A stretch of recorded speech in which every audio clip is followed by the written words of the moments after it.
right next week. Tonight, we are talking with one of my oldest online friends, who I'm now talking with personally for the first time, author Jessica Lawson. Jessica, how are you? Hi, I'm great, Rob. How are you? I am wonderful. I'm excited to have you here. I'm Why excited don't to be we? here. It's going to be a lot of fun. Yeah. Why don't we start, if you would, just tell esteemed audience a little bit about yourself and yeah. Sure. Okay. Well, I did not go to school for writing. I didn't know I wanted to be a writer. I actually got my bachelor's degree in Spanish, and then I wasn't sure what I wanted to do with that. So I went to graduate school, and I went to graduate school for outdoor recreation and natural resource management. By then, I really loved outdoor education, outdoor programming, and I thought I wanted to be a state park manager.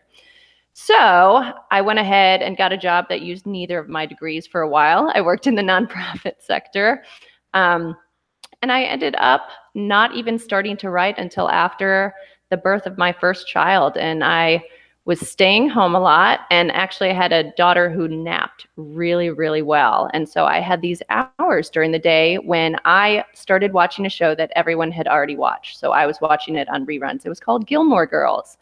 And it was during that time that I started just jotting stuff down. And big surprise, it was a novel about a small town, exactly like the small town in Gilmore Girls. So that novel was obviously a big fail. That was my first novel. It was an adult one. I went on to write 7 more books. And that's when I started looking up things about querying around my second book. Although I did query that first one and got a couple of bites, but once they read past the first 10 pages, yeah, it was not too good. So Is it I, available on a Gilmore Girls fan fiction blog at this moment?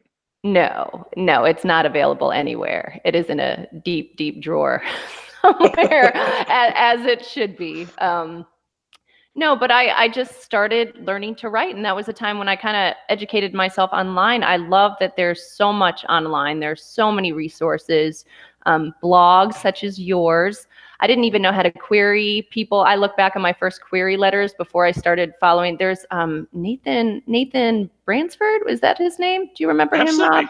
Oh, Yeah, read the tweets every day. yeah. And Ransford, if you're I listening, hi. Yeah, yes. And Query Shark, and I entered Miss Blogs or Miss Snark's first victim, the online contest.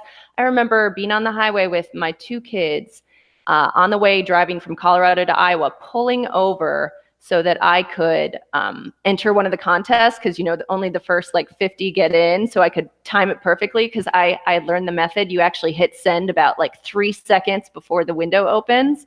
So I got it anyway. It was a really, really exciting time, full of rejections, and I didn't care a bit. And I wasn't the kind of person to keep on revising the same novel because I don't even know why. I think in my heart I knew most of them weren't maybe the best idea I had in me. So I was already writing the next book by the time I started querying, and I always thought the next idea was always the best one. So I went through 8 novels that I wrote. The rest of them were, I had 2 young adult, and the rest were middle grade. And I queried all 8. And then with the 9th, I finally published The Actual and Truthful Adventures of Becky Thatcher. I got an agent who actually wanted to take me on as a client, which was great. And we worked on it some more, editing it some more, and the rest is history. I've been with that agent and the same publishing company, Simon & Schuster, ever since.